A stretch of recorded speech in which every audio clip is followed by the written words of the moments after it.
Alors, Emilia, elle doit jouer cette mélodie, ici, en Guinée? Monsieur Benson referma le carnet avec lenteur.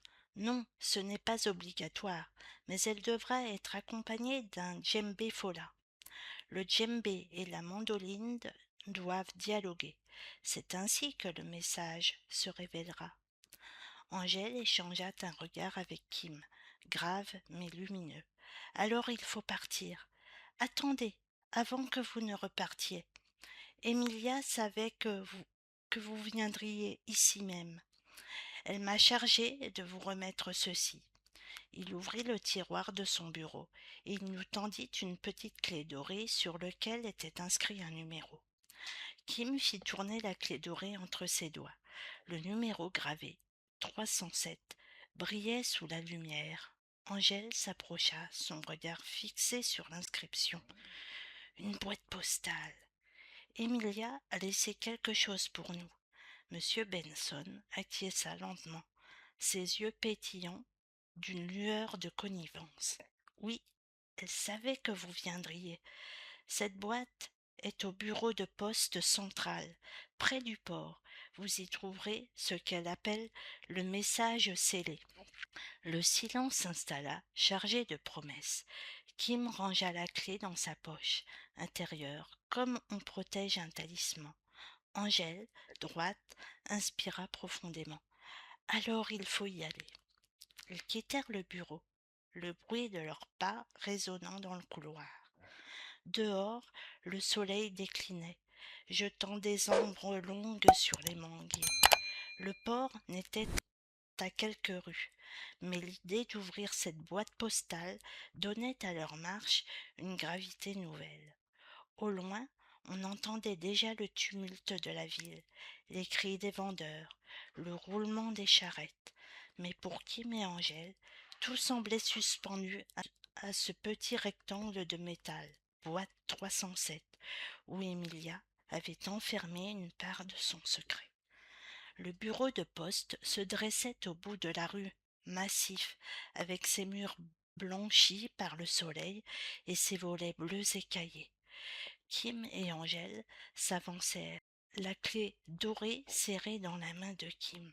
Le numéro 307 semblait peser plus lourd qu'un simple chiffre. À l'intérieur, l'air était frais, chargé d'odeurs de papier et de poussière. Les guichets s'alignaient. Les employés échangeaient des mots rapides, indifférents au secret qui se jouait. Angèle posa sa main sur le bras de Kim comme pour lui rappeler la gravité de l'instant. Ils traversèrent le hall, leurs pas résonnant sur le carrelage. Devant eux, une rangée de petites portes métalliques s'étendait, chacune marquée d'un chiffre. Leurs regards se fixèrent sur le 307. Kim inséra la clé. Le métal grinça doucement, comme si la boîte résistait à s'ouvrir. Angèle retint son souffle. Le battement de son cœur résonnait plus fort que les bruits du hall.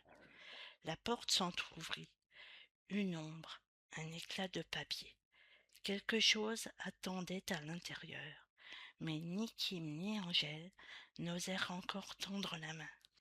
Le mystère demeurait suspendu, vibrant comme une note de musique qui refuse de s'éteindre. Kim inséra la clé dorée dans la serrure. Le cliquetis métallique résonna dans le silence du hall. Angèle, debout à ses côtés, retenait son souffle. La petite porte s'ouvrit lentement, dévoilant l'intérieur sombre de la boîte. Un paquet soigneusement enveloppé de papier kraft reposait là, immobile, comme s'il avait attendu depuis des semaines. Sur le dessus, une simple étiquette manuscrite portait un mot. Pour vous deux.